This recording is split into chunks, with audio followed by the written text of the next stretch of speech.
안녕하세요 밀리 여러분, H채널의 한창훈입니다. 반갑습니다.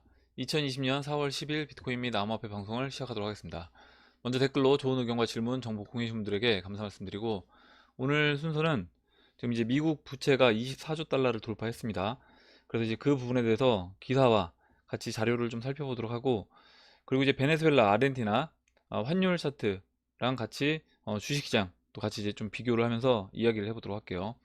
그리고 도담도다님이 이제 올려주신 기사와 차트는 다우지수, 코스피, 원달러, 금 선물 차트, 그리고 비트코인, 비트 도미넌스, 리플 차트 이렇게 이제 보고 Q&A 몇 분 보고 마무리를 하도록 하겠습니다. 그러면 순서로 들어가서 먼저 피닉스님이 지금 코로나 바이러스 차트를 올려주셨어요. 52평에서 지옥 가느냐, 투더문 가느냐, 세력 형님들 달라라 한 번만 보여주세요. 트뷰 코로나 차트도 이제 상승해서 수평선으로 어제부터 바뀌었네요. 확산세가 이제 줄어드는 건지 이렇게 해주셨고, 이 코로나 차트를 올려주셨습니다. 이 트레이딩 뷰에 이 코로나 차트가 이제 나오는데, 보시는 것처럼 이 확진자 토탈 차트가 계속해서 이제 상승을 하다가 지금 150만에서 살짝 정체된 모습을 보여줘요. 그래서 어제 그 트럼프 대통령이 이제 이야기했던 것처럼 곡선에서 이 평탄화 작업으로 이제 바뀌는 거냐, 이렇게 이제 볼 수 있고, 또 제가 이제 어제 같이 말씀드렸던 부분처럼 지금 계속해서 이제 증가하고 있는, 잠시 뒤에 이제 볼 미국 부채 24조 달러를 돌파한 이 미국 부채를 평탄화 작업을 시킬 것인지, 그 부분을 같이 또 이제 이야기를 해보도록 하겠습니다. 그럼 이제 기사로 들어가서 먼저 도담도담님이 올려주신 기사인데, 한국경제 기사고요. 미 중앙은행 정크본드 CLO까지 매입한다, 이렇게 되어 있습니다. 내용을 좀 읽어보면 미 중앙은행 페드가 정크본드와 대출담보부 증권, 상업용 모기지 채권까지 매입에 나선다. 사상 유례가 없는 일이다. 사실상 주식 외에는 모두 다 매입에 나서는 셈이다. 페드는 경제를 지원하기 위해 모든 종류의 기업과 가게, 지방정부를 지원하기 위해 최대 2조 3천억 달러 대출을 제공하기 위한 추가 조치를 취한다라고 이제 발표를 했습니다. 2조 달러를 푼 게 뭐 며칠 지나지도 않았는데, 또 이제 2조 3천억 달러를 추가로 대출을 제공해 주겠다라고 이제 이야기를 했습니다. 지금 이제 기사의 내용에 나온 것처럼 주식 외에는 모두 다 이제 매입에 나서는 셈인데, 그러면 주식도 이렇게 매입을 할 수 있느냐, 관련된 이제 기사를 이 김현석의 월스트리트 나우에서 나와 있어서 이제 이 부분 같이 이제 보도록 할게요. 월가 관계자는 게다가 주식시장이 정말로 망가질 수준까지 폭락한다면 페드가 일본 은행처럼 주식 상장지수 펀드 ETF를 살 것이라는 기대도 있다고 전했습니다. 제니 앨런 전 페드 의장은 최근 페드는 법적으로 주식은 살 수 없으며 당장은 필요 없다면서도, 만약에 이제 미 의회가 그런 권한을 페드에 이제 부여하는 걸 검토할 필요가 있다고 이야기했습니다. 막대한 돈의 힘은 이런 논리로 미 증시를 들어올리고 있습니다. 그런데 이제 중요한 건 뭐냐면, 이렇게 이제 증시를 끌어올리고 있는데 이게 이제 실물 경제랑 비교했을 때 과연 정상적인 거냐, 이 부분을 이제 이야기를 하고 싶어요. 하지만 이는 악화되고 있는 실물 경기와는 괴리되어 있습니다. 이날 월스트리트 저널은 1340만 임대주택을 상대로 조사한 결과 4월 월세를 지불한 비율이 69%에 그쳤다라고 이야기했고, 이는 지난 3월에 81%보다 급락한 거다. 그래서 이 모기지 증권의 대량 부도를 부를 수 있다. 왜냐면 이제 임대료를 내지 못하다 보니까 이런 부분에서 디폴트가 이제 나올 수 있다라는 거고요. 밑에 이제 추가로 한 가지만 더 살펴볼게요. 유명 투자자 데이비드 테퍼는 이날 지금의 랠리는 이해되지 않는다. 내가 대화한 모든 기업들이 파산을 얘기하고 있고 크레딧 시장은 엉망이며 실업률은 20%를 향하고 있다고 말했습니다. 관련된 자료를 잠깐 이제 살펴보면, 지금 미국에서 이 계속 실업 수당 청구 건수가 보시는 것처럼 2008년도 서브프라임, 이 금융위기 때 이 서브프라임을 벗어나기 직전에 이렇게 급등했던 그 자리를 넘어섰어요. 지금 이제 잘 안 보이실 수도 있는데, 지금 이 파란색으로 수직으로 이제 급등해서 거의 이제 8천 근처까지 올라온 상황입니다. 그래서 이게 지금 2008년도 금융위기가 한창일 때 완전 주가도 채널 바닥까지 내려오고, 그리고 실물 경제도 완전히 침체되어 있는 그 상황일 때, 그때 이 실업소득 청구 건수, 이거보다 어떻게 보면 지금이 더 높은 수준까지 올라왔다, 이 부분이고요. 그리고 하나 또 이제 재미난 부분은 뭐냐면, 지금 이렇게 돈을 시장에 많이 풀고 있음에도 불구하고 미국 같은 경우는 물가 상승이 일어나지 않고 있습니다. 보시면 물가 상승률을 잠깐 보면요, 물가 상승률이 보시는 것처럼 뭐 10년 또는 전체를 놓고 본다고 하더라도 보시는 것처럼 뭐 2%대, 물론 2015년도보다는 올라오긴 했는데 거의 이제 2%대 유지를 하고 있고, 지금 식품 물가도 그다지 올라오지 않았어요. 식품 물가도 보시면 1.8%, 뭐 25년으로 놓고 본다고 하더라도 아까 이제 전체 물가 지수랑 크게 이제 다르진 않습니다. 그러면 지금 다른 나라들 같은 경우, 제가 이제 잠시 뒤에 같이 볼 베네수엘라라든가 아르헨티나, 그리고 뭐 개발도상국, 신흥국, 반미 국가들, 이런 나라들 같은 경우에는 이제 물가 상승률로 인해서 굉장히 이제 국민들이 고통을 받고 있는데, 지금 미국은 전혀 이제 그런 모습이 보이지 않는다는 거죠. 돈을 이렇게 계속해서 풀고 있고 2조 달러 풀고, 얼마 전에 거기에 또 오늘 2조 3천억 달러를 또 추가로 푼다라고 했는데, 이렇게 돈을 풀어도 왜 물가 상승률이 안 나타나냐? 이 부분은 기축통화이기 때문에 미국이라든가 아니면 기축통화랑 무제한 통화 수합이 연결되어 있는 뭐 독일이라든가 일본 같은 경우는 이렇게 돈을 시장에 계속해서 푼다고 하더라도 그 피해를 마지막으로 받게 된다, 이렇게 이제 보시면 될 것 같아요. 그럼 이제 다음 기사 이제 보도록 하겠습니다.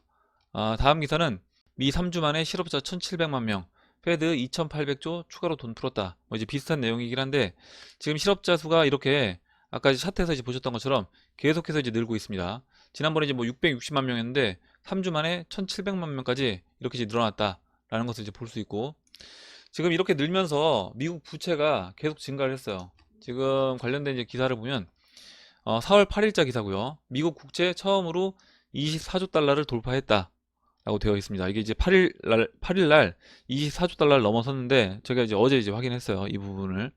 내용을 이제 살펴보면 지금 미국이 보유한 공공부채는 처음으로 24조 달러를 넘어섰으며 10년 전과 비교할 때 거의 2배가 됐다. 6개월 이내에 1조가 증가한 것으로 나타났다. 이렇게 이제 되어 있습니다.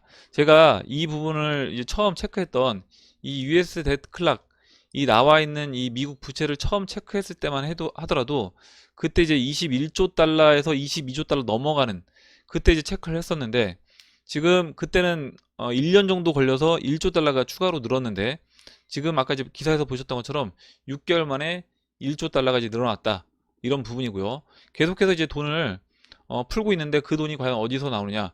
페드에서 결국에 이제 돈을 빌려서 나오고 있는 부분이기 때문에, 그렇다라고 하면 이 미국 정부의 빚은 계속 늘어날 수밖에 없다, 이렇게 이제 보시면 되고, 이 미국 국채 역사를 쭉 보시면요, 이 1783년도부터 지금까지 쭉 나와 있는데, 잠깐 중간을 보시면 이 96년도에 5조 달러였습니다.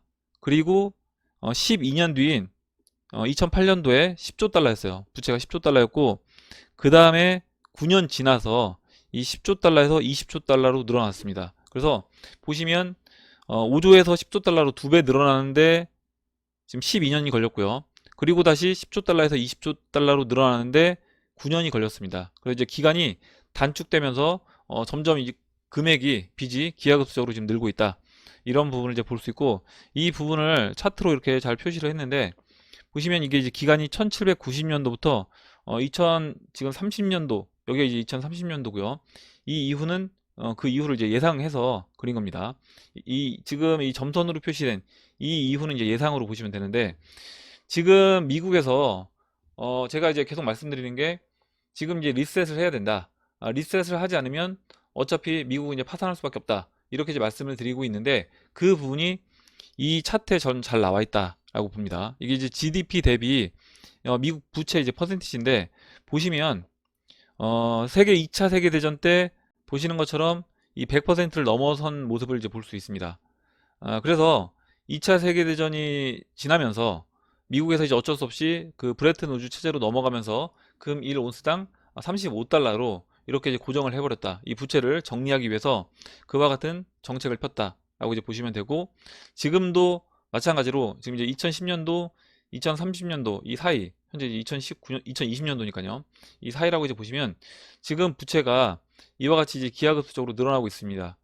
그럼 이제 여기에서 어느 정도 정리를 하지 않는다라고 하면, 지금 2차 세계대전 때 이렇게 빚이 늘어났던 것처럼 마찬가지로 계속해서 이제 늘어날 수밖에 없고, 이렇게 되면 아예 이때는 손을 쓸 수 없다, 파산으로 들어갈 수밖에 없는데, 그럼 이제 여기에서 어떻게 이제 이 부분을 해결할 거냐? 그러면 지금 해결책은 2차 세계대전 때 그때 했던 그 해결책과 저는 동일하게 그런 방법으로 해결해야 된다. 어떤 정책 결정을 통해서 한 번에 이 부채를 정리하는 방법으로 진행을 해야 된다. 이렇게 이제 봅니다. 그러면 지금 쓰고 있는 이 신용화폐를 이제 마무리하고 다시 금융을 리셋해서 새로운 화폐로 넘어가야 되는 그런 단계에 있다라고 생각하고 있습니다.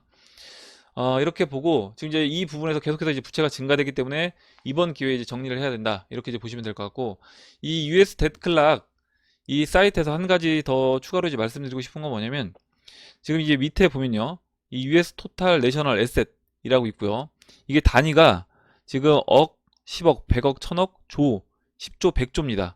145조 달러예요.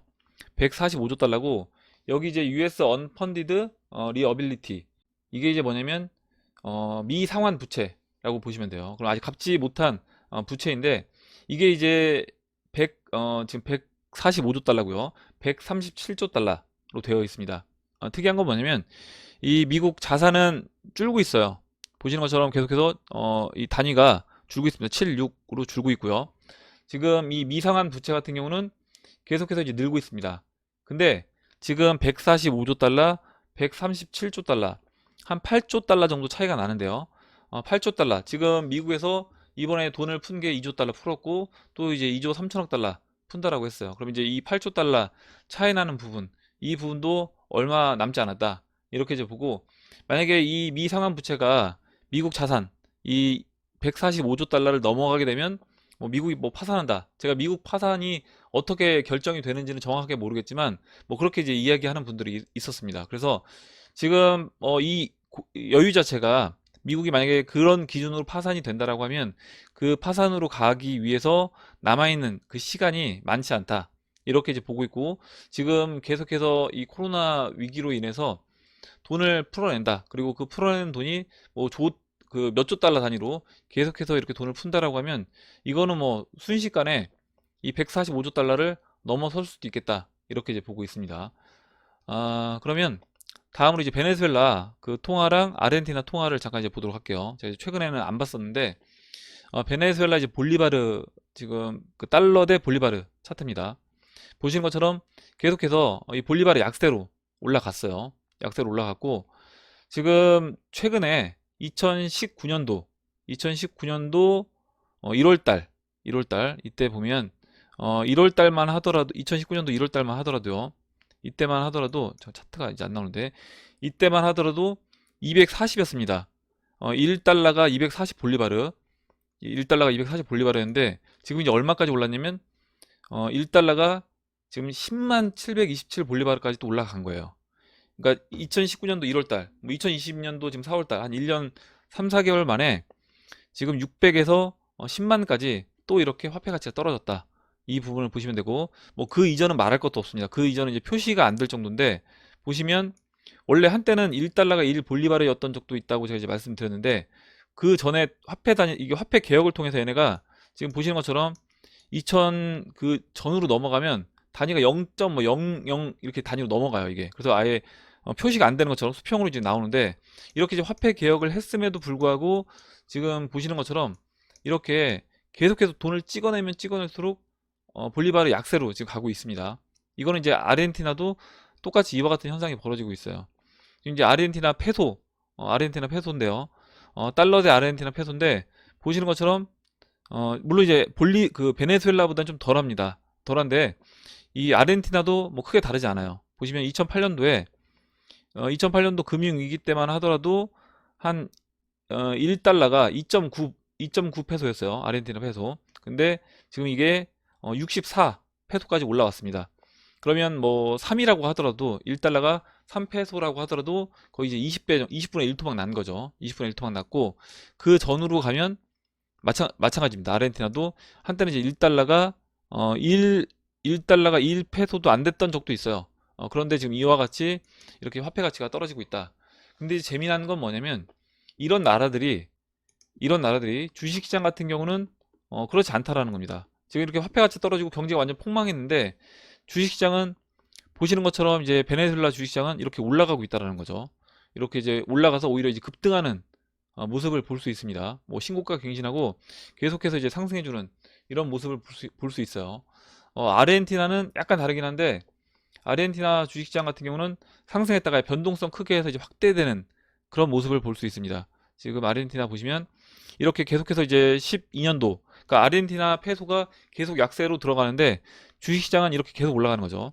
올라가다가 지금은 좀 크게 흔들어주는 이런 모습을 볼 수 있습니다. 변동성이 확대되는 이런 모습을 볼 수 있는데 지금 정상적이지 않다라는 거죠. 그러면 이렇게 정상적이지 않은, 이게 이제 결국 하이퍼 인플레이션으로 간 거라고 이제 보시면 되는데, 왜냐면 자국 화폐가 약세로 가면서 주식시장은 경제 상황은 폭망해 있는데 주식시장 같은 경우는 이렇게 신고가 갱신하면서 계속해서 올라간다. 이거는 이제 하이퍼 인플레이션으로 들어갔다. 이렇게 이제 보시면 되고, 지금 미국이 그렇게 될 수도 있다라는 겁니다. 방금 전에 이제 기사 내용에서 이제 봤던 것처럼 미국에서 만약에 주식시장까지 매입을 한다. 돈을 풀어서 주식시장까지 이제 매입을 한다. 이렇게 되면, 주식까지 매입하게 되면 그때는 마찬가지로 미국도 저는 하이퍼 인플레이션으로 들어간다라고 봅니다.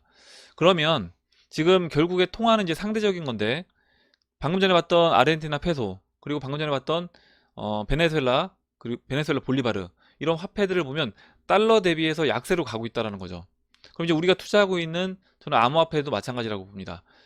암호화폐 비트코인이라든가 뭐 이더리움이라든가 리플 같은 경우 결국 이제 우리가 지금 쓰고 있는 이 법정화폐로 비교해서 이제 표현을 하고 있는데, 이 법정화폐, 미국의 법정화폐인 달러가 이렇게 이제 무한 공급된다. 베네수엘라 볼리바르처럼 무한 공급돼서 이렇게 약세로 가게 된다라고 했을 때는, 그때는 상대적으로 표현하는 우리가 지금 투자하고 있는 이런 자산들이 이렇게 주식시장이 올라가는 것처럼 같이 이제 올라갈 수밖에 없다.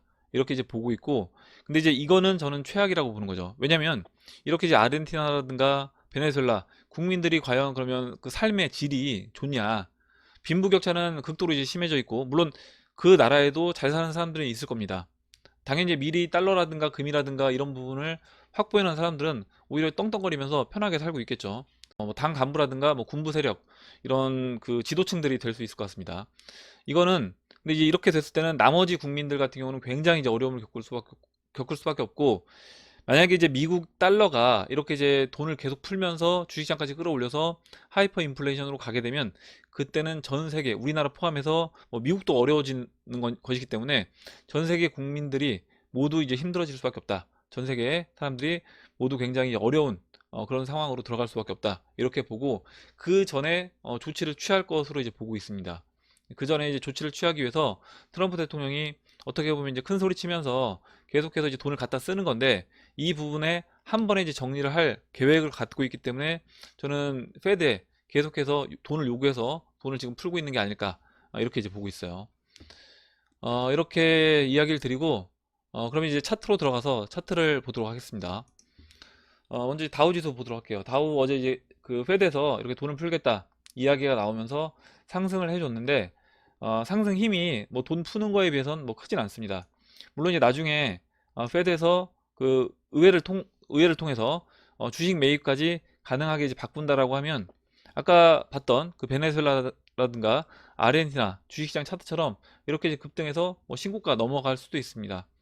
그렇게 되면 그때는 현금을 들고 있으면, 달러를 들고 있으면 완전 그 망하는 게 되겠죠. 지금은 이제 현금이 왕이다 뭐 이렇게 이야기하는 분들도 있지만, 만약에 그렇게 달러를 무한 공급한다, 그게 이제 확실해지게 되면 그때는 모든 돈을 다 자산으로 바꿔줘야 되는 겁니다. 부동산이든 아니면 뭐 주식시장이든 이런 현물 자산으로 바꿔줘야 된다. 이렇게 이제 보고 있고, 그게 이제 베네수엘라, 아르헨티나 그런 나라들에서 나오는 현상이라고 이제 보시면 될 것 같아요. 다음으로 이제 코스피 차트 보도록 할게요. 지금 코스피나 다우라든가 둘 다 이제 동일한 위치에 있습니다.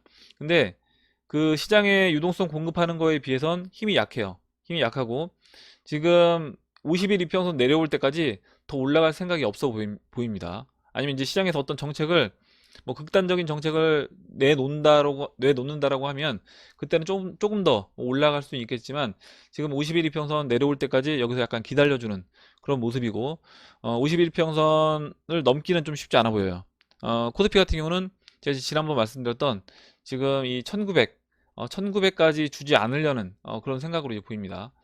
그러면 51 이평선 내려오면서 오히려 이제 1900 이 저항 맞고 중간에 여기서 이제 맞고 떨어지는 이런 모습으로 주식시장은 진행되지 않을까, 이렇게 이제 보고 있고, 뭐 스토캐스틱도 어느 정도 이제 고점에서 약간 꺾이려는 모습이 나오고 있기 때문에, 그럼 이 추가적으로 또 하락을 볼 수 있겠다, 이렇게 생각하고 있고요. 51 이평선을 기준으로 봤을 때 주식시장하고 지금 암호화폐 시장하고 약간 다른 길을 저는 선택한 게 아닐까 이렇게 이제 보고 있는데, 다음으로 이제 원달러 차트 보겠습니다. 원달러는 일단 51 이평선 지켜주고 있어요. 지금 이제 코스피가 하락을 이제 시작하면 그때 원달러는 다시 1223원을 넘어서서 상승해주는 그런 모습이 나올 거라고 봅니다. 다음으로 이제 금 차트 볼게요. 금 차트가 이제 보시는 것처럼 어제 급등을 해서 지금 이 초록색 채널 4분의 3 라인까지 이제 붙여줬습니다. 지난번 채널 4분의 3 라인 살짝 닿다가 이제 음봉 맞고 떨어졌다가 지금 제가 이 1680달러 온스당 이 1680달러를 지켜주는 게 중요하다라고 했는데, 이 자리를 지켜주고 지금 이제 양봉 만들면서 돌파를 시도하고 있습니다. 지난번 한번 맞고 떨어졌기 때문에 이번에는 돌파하고 이제 쉬는 그런 형태로 이제 진행될 거라고 보고, 지금 금 선물 가격이 이렇게 올라가는 부분은 금 현물 가격이 보시면 계속해서 이제 올라가고 있어요. 지금 이제 온스당 18,098달러까지 올라왔기 때문에 이런 부분에서 괴리가 계속 좁혀진다라고 하면 금 선물 가격도 추가적으로 이제 계속 상승해 줄 수밖에 없다. 이렇게 이제 보고 있습니다. 다음으로 이제 비트코인 차트 보겠습니다. 비트코인은 지금 72달러 떨어져서 한 1% 정도 하락을 했는데, 지금 이제 51이평선 넘지 못하고 있어요. 여기서 이제 51이평선을 넘어갈 거냐, 아니면 51이평선 맞고 떨어질 거냐. 맞고 떨어진다면 뭐 주식시장하고 같은 방향성을 이제 띌 거라고 보는데, 저는 이제 돌파를 해서 넘어갈 거라고 보고 있습니다. 그 이유가 지금 다른 알트코인들, 대형 알트코인들이 이미 이제 돌파가 됐기 때문에, 그렇다라고 하면 비트코인도 대형 알트코인들 따라서 어찌됐든 도미넌스가 완전 급락하는 그런 형태로 진행되지 않는다라고 하면 비트코인도 어느 정도는 같이 방향성을 띌 거다. 이렇게 이제 보고 있고, 현재 이제 51이평선 넘기 전에 약간 저항을 받고 있다. 이렇게 이제 보시면 될 것 같아요. 이미 근데 대형 알트에서 51이평선을 넘어간 종목들이 보이기 때문에 그 부분에서는 이제 긍정적으로 보고 있습니다. 다음으로 도미넌스 차트 볼게요. 도미넌스 오늘 주봉 차트를 열었는데 65.28이고요. 보시면 이 주황색 200주 이동 평균선, 그리고 이 빨간색이 20주 이동 평균선입니다. 그래서 이번에 이 200주 그 다음에 20주 이동 평균선 저항 맞고 다시 재차 떨어졌다. 그리고 이제 이번 주에 보시는 것처럼 이 200주 평선 맞고 이렇게 이제 아래 꼬리 달고 살짝 올라오긴 했는데 떨어진 그런 모습을 볼 수 있습니다. 지금 이 50주 이동 평균선과 20주 이동 평균선이 조만간에 데드크로스가 날 거예요. 그래서 이 데드크로스가 나면서 추가적으로 좀 하방 압력을 줄 거라고 이제 보고 있고, 스토캐스틱 주봉 차트에서도 보시는 것처럼 이렇게 이 추세 저항 맞고 지금 꺾이는 모습을 확인할 수 있습니다. 그래서 이제 이 부분에서도 추가적으로 이번에 이제 아래로 빠지는 이런 모습으로 진행될 수 있다. 그리고 이제 주봉에서 120주 이동 평균선이 지금 이제 57.5 여기서 이제 올라오고 있는데, 여기서 이제 이번에 좀 하락을 해준다라고 하면 57.5까지는 빠지고 그 이후에 여기서 이제 다시 한번 이제 반등을 해주고 다시 재차 하락하는 그런 형태로 진행이 될 거라고 봐요. 다음으로 이제 리플 달러 차트를 볼 건데 2017년도 그림하고 그 다음에 지금 그림하고 좀 이제 비교를 해 보겠습니다. 먼저 지금 그림을 잠깐 볼게요. 제가 이 노란색 추세선을 돌파했다. 이제 이 부분 좀 중요하다라고 했는데, 노란색 추세선 돌파하고 4시간 봉입니다.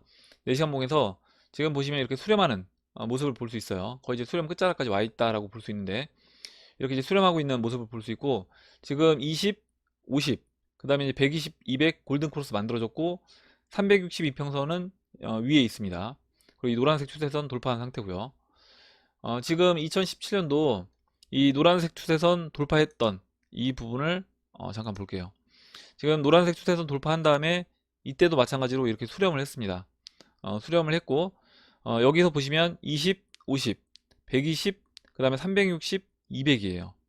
200인데 이때는 이제 362평선이 아래 이렇게 장기평선이 밑에 있었습니다. 그래서 이제 이 부분이 약간 달라서 지금 이때는 이렇게 노란색 추세선 돌파하고 보시는 것처럼 크게 이제 상승을 해주고 다시 수렴하고 올라와주는 급등해주는 이제 모습이 나왔는데, 지금 현재 위치에서 보시면 일단 노란색 추세선 돌파한 것까지는 동의를 합니다. 그리고 나머지 이평선들은 이제 괜찮은데 이 362평선이 약간 이제 장기평선이 이제 위에 있는 부분, 이 부분이 좀 다르다는 거죠. 그러면 여기에서 우선은 이 362평선을 돌파하고 그 다음에 이제 제가 어제 말씀드렸던 이 자리 이 자리에서 며칠간 좀 더 쉬면서 다시 이평선들, 이 단기 평선이 이 360 이평선을 돌파할 때까지 좀 더 에너지 모으고 그 이후에 상승해주는, 그럼 이제 그렇게 되면 이 노란색 추세선 돌파하고 단기 평선들과 이 장기 평선들 4시간 봉에서 정배열을 만들어주고 그 다음에 상승해주는 그런 모습으로 진행이 될 거라고 봅니다.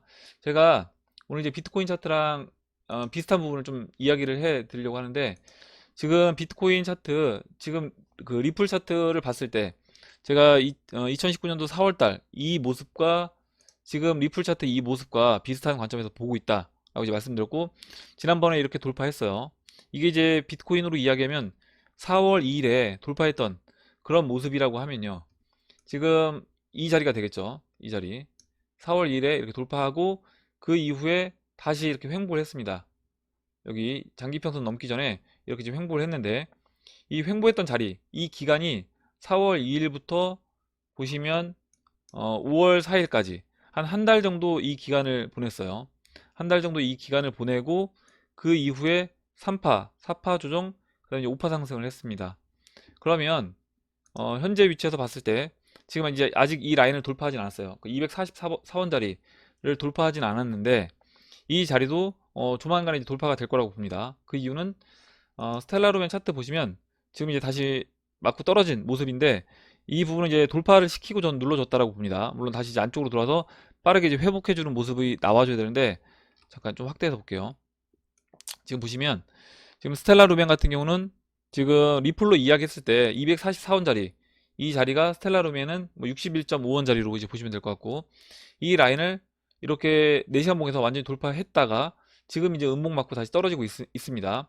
이 부분을 이제 다시 회복해 준다라고 하면 이 부분은 이제 삼각수렴 했을 때 이 부분을 이제 눌림목으로 이제 볼 수 있어요. 그래서 여기서 지지받고 다시 올라와 준다라고 하면 그 이후에는 상승해 주는 그런 모습으로 진행될 거라고 보는데, 그러면 이 기간이 리플도 저는 얼마 남지 않았다라고 보는 거죠. 리플도 이제 수렴 끝자락에 와 있기 때문에 얼마 남지 않고 이 244원, 245원을 넘어가 준다.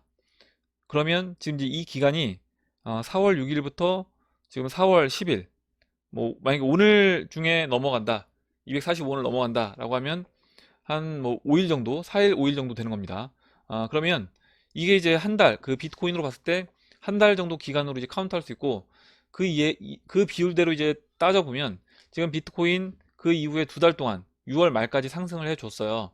그러면 리플도 마찬가지로 그 이 이후에 지금 5일이니까 앞으로 한 10일 정도 추가적으로 좀 상승해주는 그런 모습을 기대해 볼 수 있고, 지금 비트코인 같은 경우는 이 4,200달러 원화로 470만원 이 자리 넘고 그 다음에 원화로 1,660만원까지 약 3.5배 정도 상승을 해줬습니다. 그러면 지금 마찬가지로 지금 이제 그 470만원 자리를 216원 이 정도로 볼 수 있고요. 그럼 이제 이 자리에서 3.5배 정도 하면 한 750원 정도 될 것 같아요. 대충 이제 보면 한 750원 정도까지는 올라올 수 있는, 한 10일 정도, 10거래일 정도 안에 한 750원 정도까지 상승이 가능하지 않을까, 이렇게 이제 보고 있습니다. 물론 이제 이거는 프랙탈로 제가 이제 이야기 드린 부분이기 때문에 이 부분에서는 뭐 똑같이 이렇게 흘러간다라고 이야기할 수는 없겠지만, 우선은 이렇게 지금 비트코인하고 이제까지는 비슷한 패턴으로 진행이 됐기 때문에 그렇게 본다라고 하면 그 이 이후의 그림도 좀 비슷한 형태로 좀 진행되지 않을까, 이렇게 이제 보고 있어요. 이렇게 차트 설명을 드리고 그러면 다음에 Q&A 몇 분만 보고 마무리를 하도록 하겠습니다. 어제 이제 못 본 분들이 몇 분 계셔서 그 부분만 보고 마무리하도록 할게요. 먼저 이제 막걸리 17년사님이 써주신 내용 보겠습니다. 중공괴질 2차 대해 확산 우려 고조. 현지 고위 공산 간부급 말로는 2차 발병은 역대급 쓰나미로 봉쇄를 넘어선 각자 도생을 표명하였다. 언론 통제, 통계 조작은 물론 사망자 축소 보도, 화해의 2100만 대 해지. 아마 이 화해의 2100만 대 해지한 걸 보면 사망자가 이 정도까지도 나올 수 있다. 아마 이런 부분을 이야기하시는 것 같습니다. 2차 발병, 현실화되면 지구촌 인구의 수억 명이 죽을 것이라고 한다. 인공생화학 무기로 정착된 이번 괴질은 경증, 중증의 세 가지 혼합된 병기로 판명되며 완치가 되는 경증 환자와 완치 불가, 중증 환자로 나뉘며 2차 변이는 악성 변종 괴질일 것이다. 문제는 중공 당국도 손을 못 쓸 정도의 위험성을 경고하며 설상가상 산사태, 댐 붕괴, 조짐과 아프리카 메뚜기 떼에 따른 기근까지 대비해야 하는 상황이다. 국내 또한 확진자 관련 보도 축소 저지를 하고 있으며 감염 의심 환자의 지역 여건에 따라 압력을 받고 있다는 의사들의 양심 고백이 잇따르고 있다. 비트코인이고 나발이고 일단 살고 보자. 우리의 현실 앞에 과연 어떤 일이 펼쳐지고 있는가. 음모론 공포심 유발이 아니라 지금은 유비무환할 때이다. 이렇게 써주셨는데 지금 뭐 막걸리 17년사님이 이렇게 이야기해 주셨던 것처럼 뭐 이렇게 이제 진행될 수도 있습니다. 그리고 또 지난번에 트럼프 대통령이 이야기했던 것처럼 지금 말라리아 치료제가 어느 정도 효과를 보고 있기 때문에, 그리고 차트에서 이제 봤던 것처럼 지금 확진자 수가 좀 그 평탄화된 그런 모습을 우리가 본다라고 하면 지금 여기서부터 앞으로 저도 이제 한 달 정도 4월 말 정도까지가 어떻게 이제 흘러갈지 그 추이를 이제 지켜보는 게 중요하다. 이렇게 이제 보고 있고, 만약에 진짜 돌연변이가 나와서 계속해서 새로운 어떤 2차 발병 이게 이제 다시 확산된다라고 하면 그때는 또 이제 문제가 될 수 있다라고 봐요. 뭐 이 부분은 저도 이제 전문가가 아니고 지켜봐야 되는 부분이기 때문에 그 부분은 좀 지켜보면 될 것 같고요. 다만 이제 이런 부분에서 앞으로 이제 어떻게 우리가 진행될지 모르기 때문에 좀 최악의 경우를 가정하고 준비를 하는 게 맞다. 나중에 상황에 완전히 급박한 상황이 됐을 때 그때 이제 준비하면 늦을 수가 있기 때문에 미리 조금 여유가 있을 때 저는 준비를 하는 게 맞다라고 생각을 합니다. 이렇게 이야기를 해주셔서 같이 봤고요. 다음으로 영린님이 주식 가면 자동으로 올라가요. 주식 오르길 빌어주세요. 이렇게 써주셨는데요. 제가 오늘 그 처음에 이제 말씀드렸던 것처럼 계속해서 돈을 풀고 페드에서 주식시장까지 개입을 해서 돈을 풀어서 끌어올리겠다라고 하면 베네수엘라, 아르헨티나 주식시장처럼 지금 전 세계 주식시장이 같이 다 올라갈 수 있습니다. 올라갈 수 있는데 그렇게 됐을 때는 뭐 이야기해 주셨던 것처럼 암호화폐 시장도 같이 올라갈 거라고 보고요. 근데 저는 그거는 이제 최악의 수순이기 때문에 그렇게 만들진 않을 거라고 보고 있습니다. 그러면 당연히 지금 실물 경제를 따라가야 될 그 주식시장 같은 경우는 빠지는 게 맞다. 돈을 풀어서 주식을 매입할 게 아니라 빠지는 게 맞고, 주식시장 빠지고 지금 이렇게 돈이 풀려서 암호화폐 시장으로 들어오거나, 아니면 그게 아니라고 하면 정책 결정을 통해서 1944년도처럼 정책 결정을 통해서 한 번에 암호화폐 시장으로 가치를 이전시킨 이후에 그것으로 인해서 유동성을 공급해서 이 부분, 이 위기를 빠져나와야 된다. 이렇게 이제 보고 있습니다. 다음으로 법당님이 이제 리플님이었는데 이름을 바꾸셨어요. 필명을 리플에서 법당으로 바꿨습니다. 작년 4월에 훈풍이 떠오르네요. 지금은 반감기, 5월 13일도 얼마 남지 않았고 우한폐렴 사태로 인한 전 세계의 혼란으로 인하여 이번에는 디지털 자산 시장이 제대로 상승이 나오지 않을까 예측해 봅니다. 나무 관세음보살 이렇게 적어주셨습니다. 그래서 밑에 코인참수님이 그냥 법당보다는 리플 법사가 좀 어울릴 것 같다. 이렇게 이야기를 해주셔서 3개월 후, 이거 바로바로 못 바꿔요. 그래서 3개월 후에 변경을 고려해 본다라고 이야기를 해주셨습니다. 이렇게 이제 말씀드리고, 그리고 이제 해피캣님 이 기사는 어제 봤는데 코인 이자 받으면 생활에 가는 시대로 가는 것 같네요. 기존 화폐는 가치가 떨어지고 예금 이자도 못 받게 되고 디지털 자산은 스테이킹 되는 코인들이 많을수록 가격은 계속 우상향할 테니 매도 걱정을 조금만 해도 될 것 같습니다. 이렇게 써주셨는데 저도 이제 이렇게 생각합니다. 지금 어떤 형태로 이제 진행이 될지 모르겠지만 이 암호화폐를 기반으로 해서 스테이블 코인들이 발행이 될 것이고요. 그 스테이블 코인으로 인해서 유동성을 공급해준다. 그리고 그 유동성으로 충분한 어떤 공급이 이루어지기 위해서는 우리가 지금 투자한 이 암호화폐 가격이 계속해서 이제 올라가야 된다라고 봅니다. 그러면 그 예전에 1970년도, 80년도 이때 강남 개발될 때 강남 땅을 갖고 있던 사람들이 강남 땅값이 올라가면서 그 땅을 담보로 또 대출을 받고 그 대출 받은 것으로 건물 짓고 다시 거기 건물 진 거에서 월세 받고 이렇게 이제 선순환 구조로 넘어갔던 것처럼 저는 우리도 지금 이제 암호화폐 시장에 좀 일찌감치 투자를 했지만 우리도 나중에는 그와 같은 어떤 형태로 이제 진행될 수 있다라고 생각을 하고 있습니다. 그리고 뭐 여러 가지 지금 서비스들이 계속 늘어나고 있기 때문에 어제 이제 업비트에서도 그런 서비스를 한다라고 이야기했고, 다른 이제 거래소들도 이런 서비스는 앞으로 이제 계속해서 나올 거라고 보고, 거래소뿐만 아니라 기존 이제 금융권, 국민은행이라든가 다른 이제 기존 은행권에서도 이와 같은 서비스는 앞으로 이제 늘게 될 것이라고 이제 보고 있습니다. 다음 보도록 할게요. 다음으로 이제 날리님이라고 해야 되나요? 나리님이 이장님 아침 공복에 바나나 얼린 거에 양배추 갈아 드세요. 우유에 꿀 조금 넣으시고요. 이렇게 써주셨는데 이게 이제 위에 엄청 좋다고 합니다. 혹시 이제 속 쓰리신 분이라든가 위가 안 좋으신 분들, 뭐 역류성 식도염 계신 분들은 이 레시피로 이제 한번 드셔보시면 괜찮을 것 같아요. 저도 한번 시도를 해보겠습니다. 감사드리고, 다음으로 제가 어제 목이 좀 좋지 않다라고 이제 말씀을 드렸더니 좀 이제 쉬라고 이야기하신 분들이 계신데, 만약에 제가 상태가 진짜 안 좋으면 제가 게시판에 말씀을 드리고 뭐 쉬도록 하겠습니다. 오늘은 뭐 상태가 그나마 어제 방송 끝나고 되도록 최대한 말을 안 하려고 말을 아끼니까 목소리가 좀 나아져서 오늘은 다시 방송을 켰습니다. 다음으로 최정욱님이 리플사 로고 666이 리플사 로고가 이제 666으로 아마 뭐 이렇게 보시나 봐요. 이게 이제 성경책에도 있대요. 이마에 새겨 무엇이든 다 결제 가능하다고, 그런 세상 온다고요. 전 그 책 읽어보지 못해서 정확히 알지 못해서 아시는 분 계신가요? 이렇게 적어주셨는데, 타이마니아님이 묵시록 요한계시록에 나옵니다. 사탄의 임 받은 자. 근데 모든 구절이 다 비유와 상징이라 해석은 천차만별입니다. 이렇게 적어주셨고, XRP를 게마트리아 계산기로 쳐보면 적 그리스도라고 뜬대요. 뭐 여러가지 뭐 이렇게 이야기가 해석이 있을 수 있습니다. 그리고 이제 황채님이 저가 모든 자, 곧 작은 자나 큰 자나 부자나 빈궁한 자나 자유한 자나 종들로 그 오른손에나 이마에 표를 받게 하고, 누구든지 이 표를 가진 자 외에는 매매를 못하게 하니, 이 표는 곧 짐승의 이름이나 그 이름의 수라. 지혜가 여기 있으니 총명 있는 자는 그 짐승의 수를 세어보라. 그 수는 사람의 수니 666이니라. 이렇게 적어주셨습니다. 요한계시록에 나온다라고 이야기를 해주셨는데, 뭐 저도 이제 제가 성경 공부를 안 해서 이 부분을 이제 정확하게 뭐 모르겠지만, 뭐 이렇게 볼 수도 있고, 그리고 지난번에 그 미군 해군에서 생제칩을 심는데 이제 그게 리플사와 또 연관이 있다라고 했기 때문에 또 이제 이렇게 뭐 보실 수도 있을 것 같아요. 그럼 뭐 시간이 지나서 어떻게 이제 되는지 지켜봐야 될 것 같습니다. 마지막으로 한두 분만 더 보고 마무리하도록 하겠습니다. 피닉스님 아까 내용은 봤고요. 지금 한상빈님이 미국이 중국한테 20조 달러를 청구한다고 한 거 아닌가요? 네이버에 그렇게 올라와 있어서 다른 내용인가?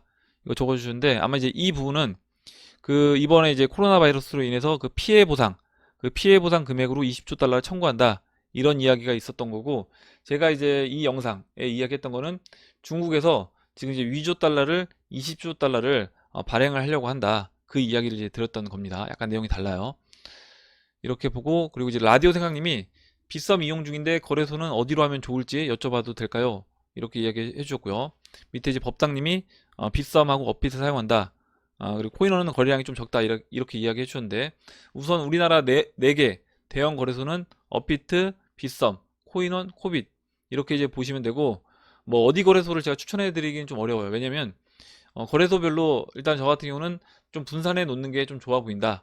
왜냐면 어떤 거래소에서 어떤 문제가 발생될지는 아무도 모르는 것이기 때문에 이 부분에서 제가 거래소 추천드리기는 좀 뭐하고, 우선 그 네 개 대형 거래소 중에 한 가지 뭐 편하신데 이용하셔도 되고, 아니면 나눠서 분산해서 저는 이제 이용하시는 것도 괜찮아 보입니다. 저 같은 경우는 다 쓰고 있어요. 그러니까 빗썸은 계정은 있는데, 빗썸 같은 경우는 사용을 안 하고 있고요. 계정은 다 있고, 나머지 거래소에 다 분산해서 보관하고 있습니다. 이렇게 보고, 다음으로 이제 순두부님이 위패 제작도 앞으로는 얼마 남지 않았네요. 종이화폐 사용할 시기도 거의 다 되었으니까요. 우리나라도 내년부터는 전자화폐를 발행하기 시작한다니까요. 이제 전 세계가 전자화폐 시대가 다가왔습니다. 이렇게 써주는데, 지금 뭐 위패 제작, 이미 이제 위패가 많이 돌아다닐 수도 있고, 그리고 이번에 이렇게 이야기했던 것처럼 정말로 그 정도 돈이 위패가 시중에 풀린다라고 하면 진짜 우리가 쓰고 있는 돈은 종이에 불과할 수도 있다, 이렇게 생각하고, 이게 이제 대중들이 이런 인식을 하게 되면 그때는 야, 진짜 돈이 무엇일까 찾게 될 것이고요. 우리가 투자하고 있는 이 블록체인, 디지털 자산이 이런 부분을 해결해 줄 수 있는 것이기 때문에, 그리고 이제 이런 목적으로 만들어진 것이기 때문에, 이 부분에서 대중들도 이걸 이제 알게 되면 그때는 이 시장으로 들어올 수밖에 없다라고 생각을 합니다. 그리고 도담도담님이 기사 올려주신 거 봤고요.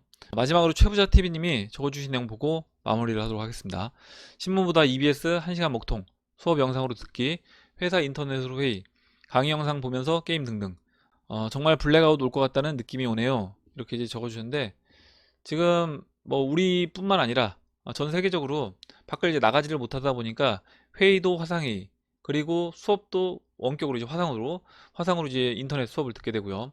거기에 여가 시간도 넷플릭스를 본다거나 뭐 유튜브를 본다거나 이런 시간이 이제 많아지다 보니까 인터넷 속도가 좀 점점 느려질 수밖에 없다. 그리고 정말 블랙아웃이 올 수도 있다.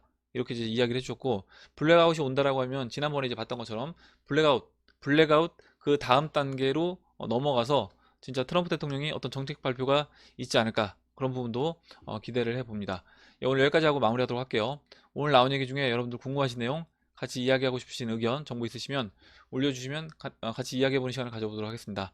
댓글 남겨주신 해밀 여러분 감사드리고, 끝까지 영상 시청해주신 해밀 여러분 감사합니다. 그럼 이상으로 영상을 마치도록 하고, 영상이 도움이 되셨다면 좋아요, 구독 버튼, 그리고 알림종 버튼을 눌러주세요. 감사합니다.